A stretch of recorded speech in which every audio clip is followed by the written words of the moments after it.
In the middle of the night, the vibration of my phone brought me back to reality from my light sleep. I turned on my phone. It was 1 a.m., and the hunter's side of the bed was still cold and empty. I was numb inside, but the news of Catherine on the screen still stung like a sharp thorn. Hunters are so charming. I want to eat him in his sleep. She included a photo of the hunter sleeping peacefully on her pink cartoon pillow, her hair messy and her lips slightly open. He used to make my heart beat faster, and now it's just sarcasm. The message is not finished, and the screen shows that she is typing. Soon after, she retracted her previous post, sending only a pleading emoji.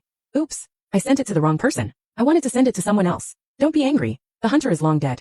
I stared at the screen, no anger, no pain. Just tap on the screen to blacklist her. The game was over, and I was exhausted. The next morning, I walked into the restaurant, deliberately lowering my head, so as not to attract attention. But the whispers came pouring in. Look, there's our Luna. Someone chuckled. What does she look like, Luna?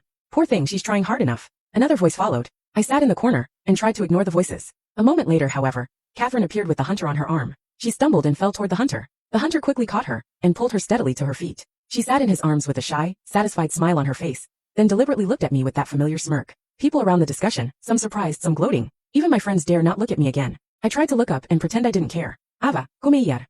Suddenly the hunter's voice rang out, with its usual coolness. I looked up and saw him standing not far away, arms folded, eyes like knives. He has never spoken to me in such a tone. I stood up and followed him to the private room next to the dining room. The moment the door closed, the hunter turned, his voice low. Why didn't you contact me last night? Why should I? I asked coldly. Aren't you with Catherine? His face darkened. He grabbed me by the shoulder, and his voice was low but powerful. Ava, you are my partner. Don't act like nothing happened. You really don't care that I didn't come home. I pulled away from his hand and took a step back. If you've already made your choice, don't force me to cooperate with your performance. He was silent for a moment, the tension in his jaw showing his restraint. But his hand inadvertently relaxed, and I stepped back and touched the corner of the table, my fingertips touching a soft piece of fabric. I picked it up, and it was a pink lace corset. Catherine's. The hunter's face turned white. He opened his mouth, but no sound came out. I sneered and threw the corset back on the table, my voice icy. If that's all, Alpha, I'll go. His eyes seemed to tear me apart, but he didn't say a word. I turned and left without looking back. As I walked out of the room, I took a deep breath and suppressed the pain that was swelling in my heart. It's not the first time, and it won't be the last. But this time, I decided to end it. Back in the hall, the hunter's voice rang out again. Ava, get in the car. We'll drop Catherine off, then go to the new restaurant by the lake. Haven't you always wanted to go? I was stunned. How long has he not taken the initiative to ask me out? Catherine poked her head out with a triumphant smile. Sorry, Ava, but I'm riding in a hunter's car again. I didn't look at her. I just turned and walked to the taxi that was parked on the side of the road. You go. I have other plans.